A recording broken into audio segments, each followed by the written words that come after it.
Meta Intro does not give financial advice. Information provided by Meta Intro is intended to be used and must be used for informational purposes only. Always do your own research on the companies that you apply to and the opportunities that you invest in. Hey, everybody. Welcome back to the Recruiting-ish podcast. It's Tuesday, and we're here talking all things hiring in Web3. Got a slightly different episode than what we've been doing. We've been trying to test out some new concepts around just the job market in Web3. Obviously, there's a lot of craziness, so we want to bring on individuals that are experiencing that firsthand, but as well have awesome skill sets so that we can hopefully get their information in front of the right people and places. So today with us as a special guest, we've got Carlos. Carlos and I have been connected for, I want to say about a year now, chatting back and forth through LinkedIn, engaging with posts, again, kind of, wading through the craziness of the market and kind of what that looks like. Carlos, welcome to the show. Awesome. Thank you for having me. You bet. Well, I obviously know your background, but the listeners listening are new to you. I mean, broadly, you came from traditional finance, worked your way into, the digital asset Web3 space. Tell us a little bit about, that journey and kind of what that looks like, what your roles were, kind of who you are and what you've done. Yeah, more than happy to. So started my career at TD Ameritrade, started in back office, just processing new account applications. At the time, TD Ameritrade had just opened their Texas office. So we were still trying to structure the team at the time. So one of the things that I actually assisted with was setting up the team and setting up a new application for TD Ameritrade during that time frame, which just meant having a bunch of meetings with compliance, legal, ensuring that our application met requirements by the SEC and FINRA and other entities that govern brokerage firms, just like TD. So that was my first role. After that, I wanted to move more to the client-facing area. So I actually joined the new client development group.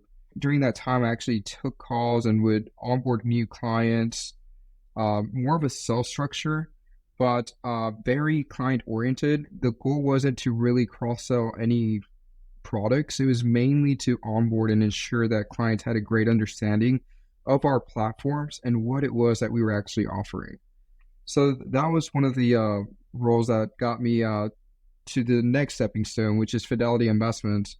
And I want to say and give a shout out to Fidelity Investments here because it's one of the top-notch firms that I have ever worked for with very high standards. You can work at Schwab, you can work at TD Ameritrade, but Fidelity Investments really does not leave a gray area for any broker or agent or associate that's looking to join a firm. It's pretty black and white. So that's what I love about Fidelity Investments, the risk mitigation. And what took place at Fidelity Investments, again, client-facing, I was new to Fidelity, so they gave me a test run, and I started as just a general representative for mutual funds, equities, derivatives, but more on the lower end of volume. So I was trading less volume at the time. Soon enough, I already had lots of experience backing me up. So soon enough, I got promoted to the ultra high net worth and high net worth position at Fidelity Investments, where I dealt with clients that had a specific threshold of assets and specific needs, right?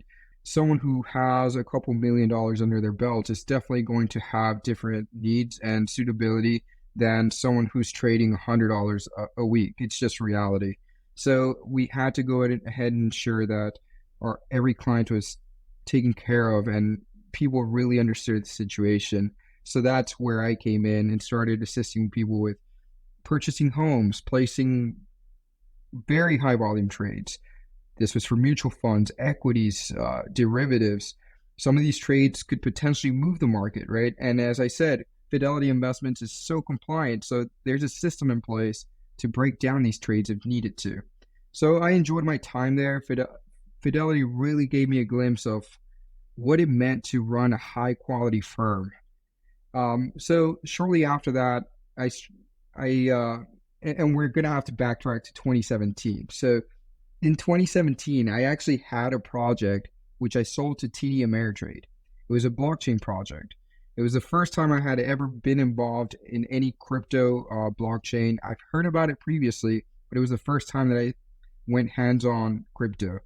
So in 2017, I actually just very basic now, right? It's very basic, but At the time, it was innovative in the sense that I was looking to place all the proxy votes for equity holders in companies on chain to ensure that they knew that their vote actually counted, right? It's one thing to submit a proxy vote to a firm, and then you don't see, even at TD Ameritrade or Fidelity Investments, you don't see if the broker actually recorded that for you. But how cool would it be to see that on chain? So I came up with this nice idea, which I presented to executives and TD Ameritrade owners, and basically they liked the fact that you could put proxy voting out on chain and show your investors that you actually went ahead and executed their specific proxy vote. Or, if they wanted to vote against a structure or a specific decision, etc., you could do it, and it was all crystal clear on chain. So that's what I came up with back in 2017. And that's important to backtrack on, because the next stepping stone was the public relations role that I had, which was very tech oriented in the sense of we were looking to create a marketing team and an informational team for people who are tech based, people who are on Reddit, Twitter, Instagram. So I had the opportunity to work with Michael. Michael's a great guy, currently manages the Fidelity Investments Reddit social media team. I believe they're now the social media team, because at first we started with Reddit. Now they've evolved to Facebook, Instagram, Twitter, you name it, they're probably there now. It's a great group of people, great group of writers. So I worked there for a few months, and questions started coming up on, Redditors demand a lot of things on Reddit. So we were listening, and here's the awesome part, because we were listening and we structured this team. Fidelity Investments actually started inputting more features to its trading platform, whether it was a moving average, whether it was a specific request that user 0004 put out. It was a great experience because we got to see customer feedback actually turn into a solution for Fidelity. So shortly after that, everyone knew I was interested in crypto. Everyone who knew me was like, this guy is a little nutty. He's on the crypto end. He's not like us, So I tried getting into Coinbase, and I said I tried because I tried back in 2017 when I first did that blockchain project, but got no answers. It was a startup at the time, very small compared to what it is now. So I input my application. I reached out to a manager from Coinbase, and the Coinbase manager says, hey, I'm looking for someone to do cold storage work for me. Well, at the time, I knew what cold storage was, but I had never physically used cold wallets myself. Everything has always been warm wallets for me. Warm wallets, dApps, Uniswap, you name it. That's what I was using at the time. So I wasn't really familiar with cold storage, but sure enough, I got into cold storage, and there's a few things I can talk about, and then there's a lot of things I can't talk about just because of the clients that we dealt with, right? So basically, in a nutshell, what I was doing, I was actually ensuring that transactions were from cold storage were being processed into the appropriate warm wallets. And what I would do is I would ensure that the correct user was on the call with me, different number of security protocols that I followed. And it was a very long process. I think it was, I want to say, a 4-hour process to process a couple transactions. But I started looking at these, I wouldn't say shortcuts, but I started looking at these procedures, and I said, how can we be more efficient? So I created a tool for Coinbase, which is still running to this time. It was me and 2 more people. I want to give my teammates credit. It's a team effort. So there were 2 other teammates, and we created this awesome tool that cold storage tool still uses to this day to go ahead and process cold transactions to warm wallets very efficiently. And it's gotten so well that, I mean, I can't tell you what the future plans are for cold storage at Coinbase, but let's just say that they're implementing it and trying to make it more efficient at this point in time.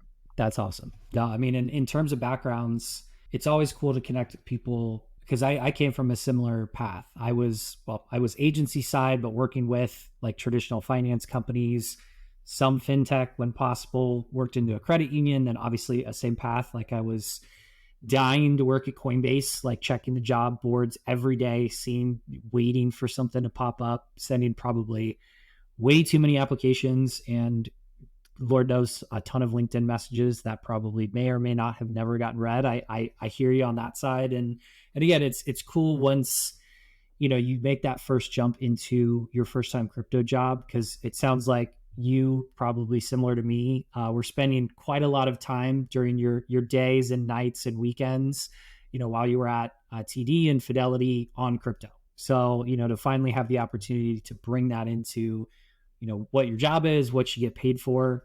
That was really cool for me.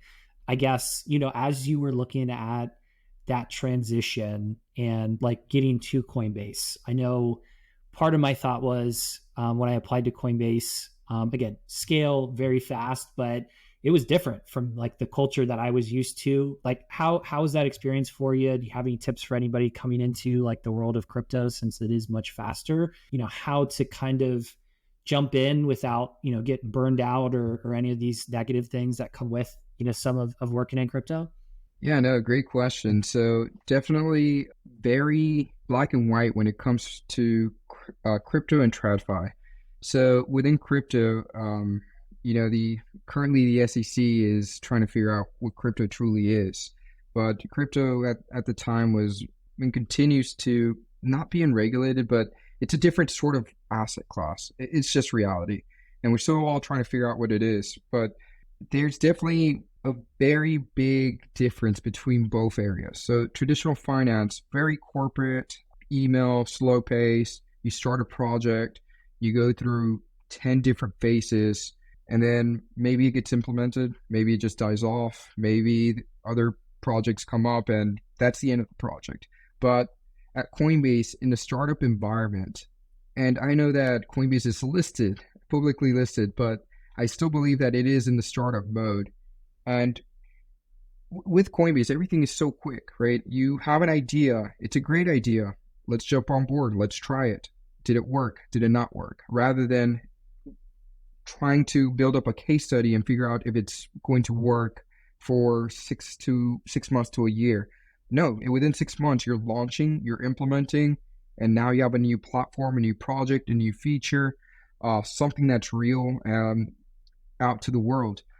Within structured finance, and I say structured finance because everything in traditional finance is currently structured. The way you talk to customers, what you can say to customers, how you deal with customers, how you execute transactions, the kind of transactions you can execute. Everything is so structured, including the people and the persons that you deal with at these firms. And I'm not saying this is negative or positive, but it is very different because I felt like at Coinbase, I could be myself, and given the perk to say, hey, I'm getting paid to do what I love, I was staying up till midnight during traditional finance every single day, and Saturday and Sunday, trading, buying, trying out new protocols, etc. So going to Coinbase and being able to say, hey, I'm getting paid to do what I love, it was amazing. It was some of the best times in my life. Now, in regards to burnout, it is a startup environment. So your laptop, you get to choose when you shut that down. You get to choose when you shut down your cell phone. And depending on your role and the kind of responsibilities that you have, it may vary. You may not have the opportunity to put your cell phone down for 48 hours. And it's just reality. If you're waiting on trades to settle, if you're waiting on deals, and crypto is 24/7, and if you're waiting on these deals to be executed, you have to be on your phone. It's just reality. So you still have to find a few hours in your day to put down your phone, shut down your laptop, but you also have to keep in mind approximately when your deals, when your trades will execute, when clients will set up meetings with you, etc. But you have to have some sort of control and meet clients in the middle, and meet your managers and executives in the middle as well. But when it's game time, it's game time. It's all hands on deck. It's not one person's off, one person's online. It's, hey, everyone, let's gather together, or let's get a round table and figure out how we can solve this problem that's just arisen. Yeah, no, that's a perfect way to put it. And I think that was my biggest challenge working at Coinbase was like everything was so cool, right? Like I almost spent equally as much time engaging with our different Slack channels and the product feedback and beta testing and like all these cool things that you got access to equally to like the work that you do, which obviously, like you said, ends up in some late nights. But it was a super cool environment. Like I felt like in the short time I was there, I learned more about crypto and how to build, how to move fast. Again, Coinbase has a very good, mission, and they build a lot of how you interact around that. So like the people you connect with, again, we're an example that we weren't on the direct team, but we were part of the company at the time, and we're connecting now and staying connected as many others do. So it's kind of like you become part of this group. And again, the access is great. Like I'm sure, you saw it at Coinbase, like you get access to features that are being tested. And as a user of the product, I think that's what brought me to crypto was, I used Coinbase, I use crypto, I participate in the ecosystem. Like to be able to do that for a job is kind of like the perfect medium. So like as you look towards your next adventure, and I guess maybe even, to maybe talk about the kind of in between. Myself, I was laid off from Coinbase. It sounds like you were part of kind of one of the most recent layoffs. What was that like? Obviously, like you mentioned, it was a place that you were at, having a lot of fun with that. I know obviously the last year was crazy, but walk me through kind of the day of the layoff. What went through your head? How did you adjust? What's that been like? Just to again kind of connect with the listeners who might be in a similar place. Yeah, definitely. So as you mentioned, I was part of the recent layoffs, and I say recent, January, right? It may not be very recent for a lot of us, but I was laid off on January, and it's easy to get into this mode, into this mental negative state, to be quite honest, But you have to find something that motivates you. You have to, if you I truly enjoyed my time at Coinbase. So what do I do at the moment? I go ahead and many people may not agree with my leisure, but I write up a few different documents. I try out new protocols. I continue building with small scale teams, NFT projects that I'm involved with. I'm part of Farcaster now due to my involvement. Not sure if you're part of Farcaster, Alex, but if you're not, I'll send you an invite. I need an invite. I was just about to ask. So I have a few invites. Reach out to me if you're listening to this. But I'm part of Farcaster, a bunch of engineers, Web3 developers, people who really want to build out the future on this platform. I'm part of Unlonely. The Unlonely app is a great app for streaming as well, Web3. Not shilling, just telling you the projects I'm part of. But yeah, if you truly love something, you truly enjoyed it, take a few days off, take a few weeks off if you need to, from the harsh reality that's just hit us. But at the end of the day, come back, rise up, continue working out, continue going to the gym if that's what releases stress, continue traveling a bit if you have the flexibility, and then come back at your desk, reset, and say, hey, I'm going to come in a little harder. I'm going to come in faster, stronger than what I was previously. And that's been my mental state this entire time. As I mentioned to you before the call even started, I now have my GitHub. I'm not an engineer, developer, but I'm looking to get into development now to have a better understanding and a better conversation if I ever get called back into a Web3 firm. So that's my plan. And it's I was devastated. So the way it all happened, I got a meeting scheduled on my calendar, and there was a lot of negativity around crypto at the time. So I kind of had a feeling about that specific meeting, and an announcement went out right after. So I made it to my meeting. There was a managing director in the meeting, which I won't name. A great person, nothing negative to say against Coinbase, right? There was HR also in the meeting, and it was a simple call saying, hey, your position's no longer available through a web camera. At that point in time, I said, well, thanks for everything you guys have done for me. Thank you for the platform. Thank you. Appreciate everything. I don't want to burn any bridges, especially within Web3. So I really said thank you to everyone, and I knew it was over. Business is business at the end of the day. It wasn't personal. It's not that they liked or disliked me. It's part of the business I was in, the business operations unit I was in. That's totally fair for sure. Yeah, and it was definitely just a moment that I took time to reflect, and I was in that space. I was in that little dark space that I put myself in, where I said, "Hey, maybe I wasn't good enough. Maybe I wasn't good enough to stay at Coinbase. Maybe I did XYZ, could have done XYZ better." Started reflecting, and that was just not okay to do. I wish I would have skipped that stage and just gone to work out, continue golfing, continue working on my web skills. Because at the end of the day, all these layoffs, all these people, we just got unlucky. It is what it is. We got unlucky. We didn't do anything wrong.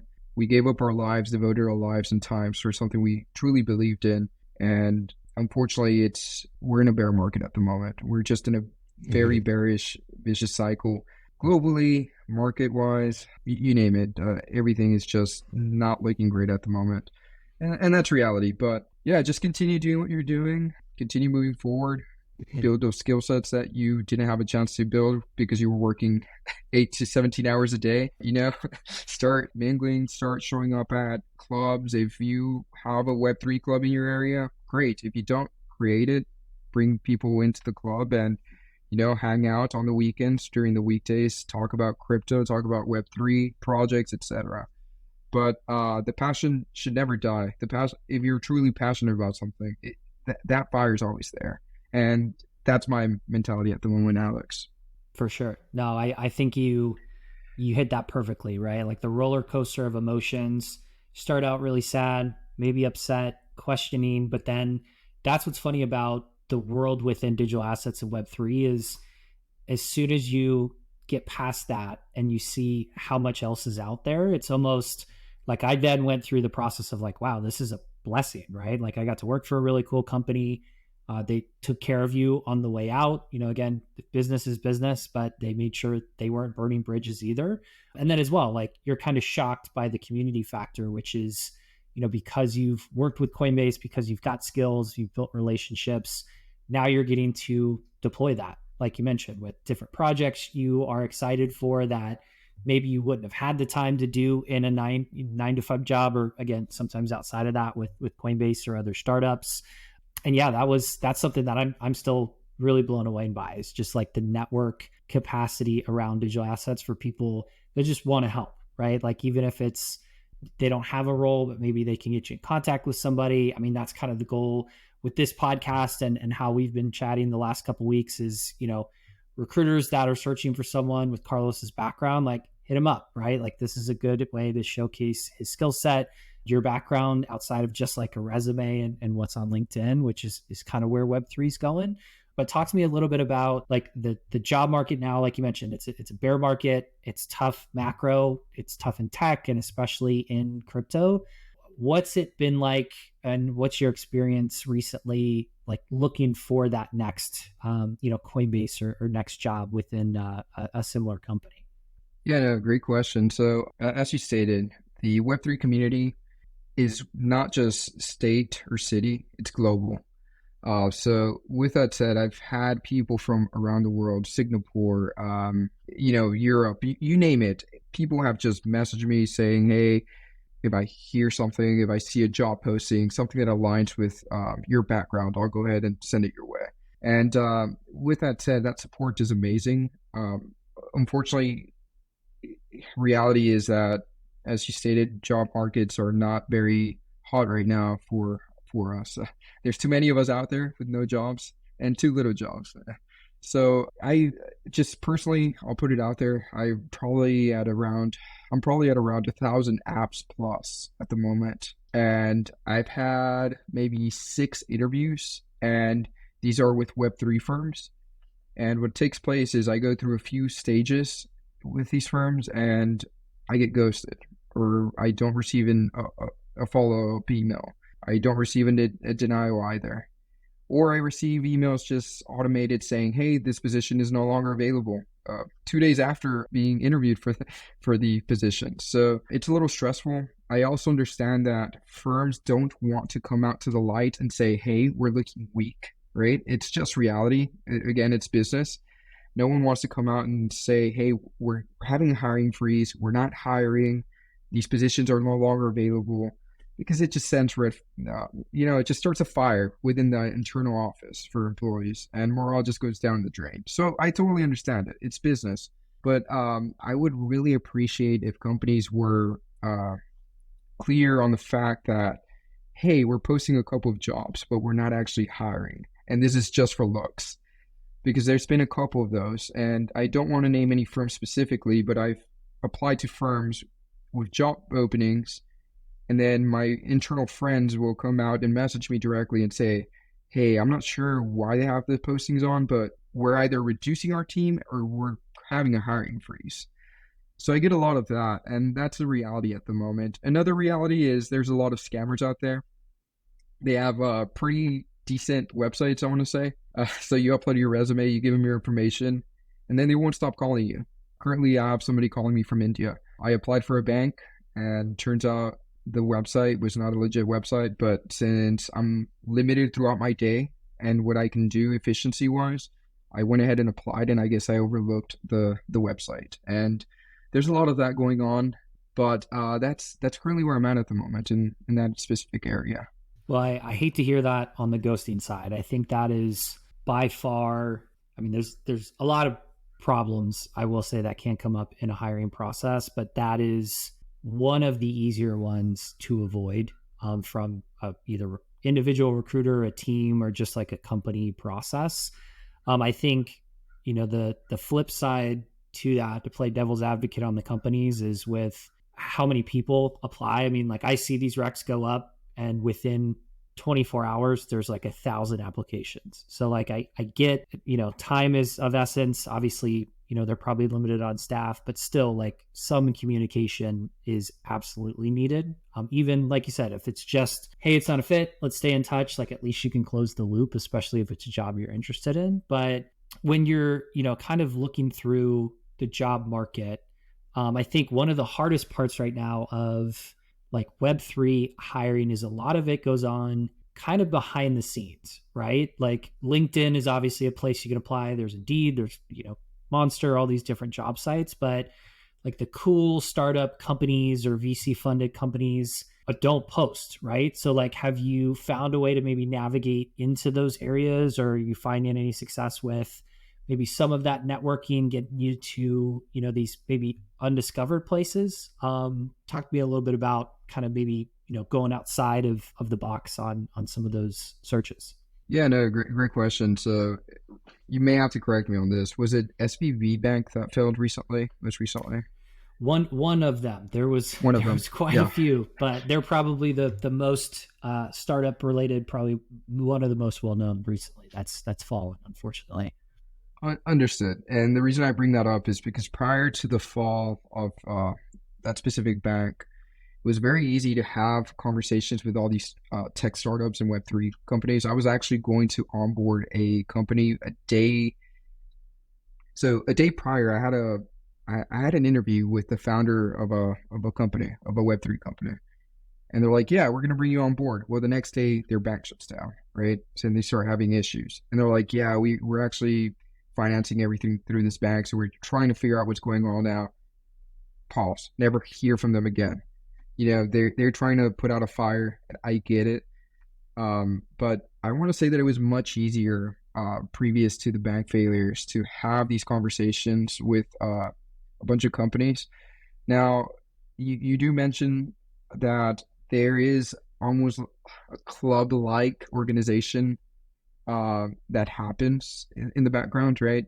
A lot of these companies don't really need to post, especially if you just got $100 million funding or some absurd amount of money. People will read the news and will start applying. But as you mentioned, you need to know someone within the firm. You have to have some sort of connection, whether it's socially, whether it's financially. They have to know who you are. No one's just going to bring you on board to a high-risk company and expect for you to perform. They need to know who you are. And that's a problem I'm having at the moment. But the current problem is that I don't have the connections within these startup firms to walk out there and say, hey, I'd like to go ahead and join your startup. And a lot of these companies are now switching from the remote to to in-house, right? So on site. So with that shift taking place, I'm in Texas, and that eliminates a lot of the job opportunities for me because these firms are saying, "Hey, are you in San Francisco? Oh, you're not. Okay, we're looking for someone in San Fran. Are you in Austin? Oh, you're not. Okay, I'm looking for someone in Austin, specifically in Austin. If you want to move to Austin, we will hire you. We will give you a contract. If you want to move to San Francisco, we will hire you. We will give you a contract." That's the conversations I'm currently having at the moment. And unfortunately, I don't have the flexibility to move to Austin or San Fran. I wish I did, but I currently don't. And for that reason, I'm more restricted to what's in the area. And unfortunately, what's in the area isn't as developed as San Fran and New York City, unfortunately. I feel that frustration. I myself based in Florida, but I travel a good bit as just part of life and family. So, again, Florida's barely got any crypto or even really tech startups where I'm at. I know Dallas, where you're at, and kind of the Metroplex has obviously lots of companies, but even still, like you said, like the ones that you want to work for are either San Francisco, New York, Austin, obviously, like you mentioned. But I'm in a similar place. Like I am not in a place to move. Hopefully, it doesn't get to a point where I have to or you have to. But I'm hoping because the job market will shift at some point, and the bull market will come back. It's now kind of an employer leveled field where they get to dictate. They've got the power, where the past 3 years was very employee related. But I do think the remote work is going to come back. Like it's going to be something companies will have to do to compete for this next cycle, since it probably will be a super cycle like everybody's talked about.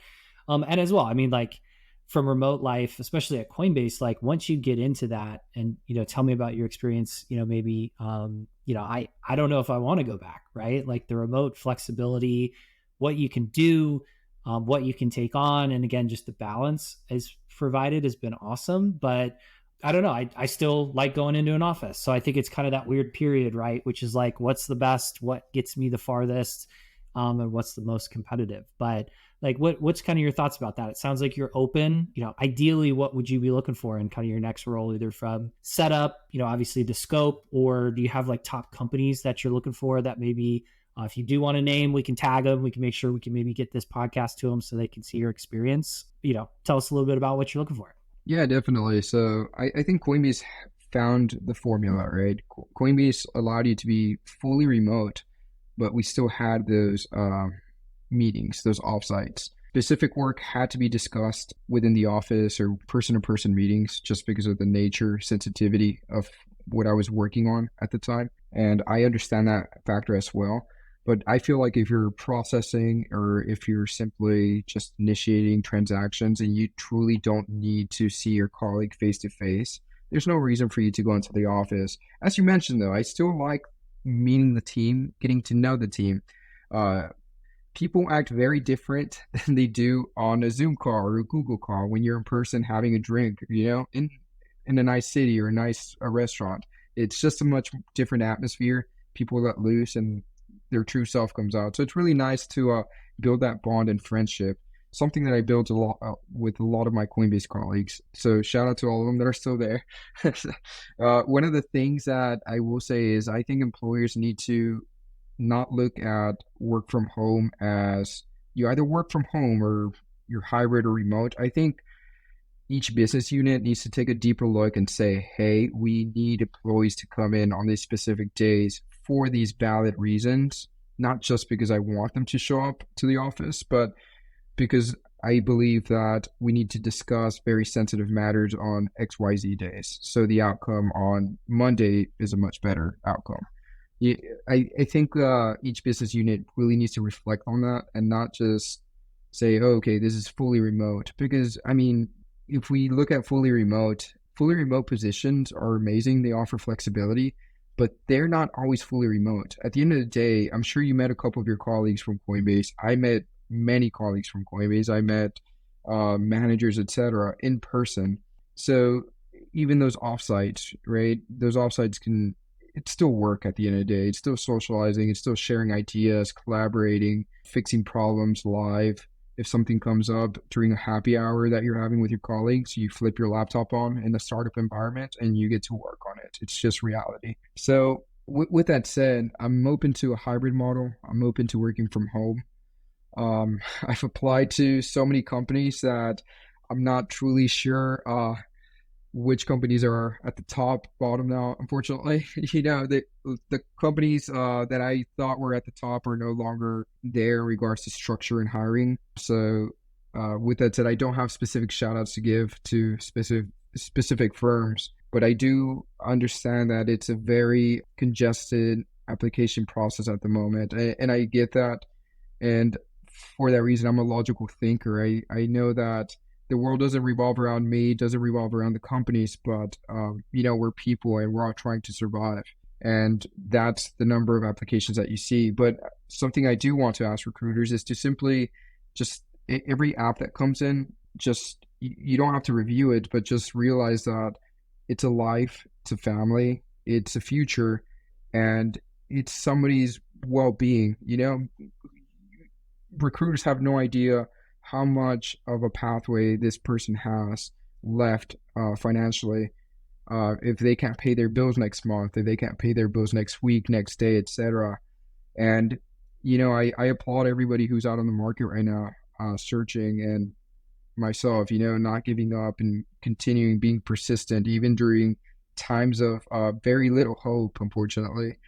But I just ask that every recruiter that receives a resume, receives a message on LinkedIn, just try your best to answer us. Try your best to, lead us to the right path.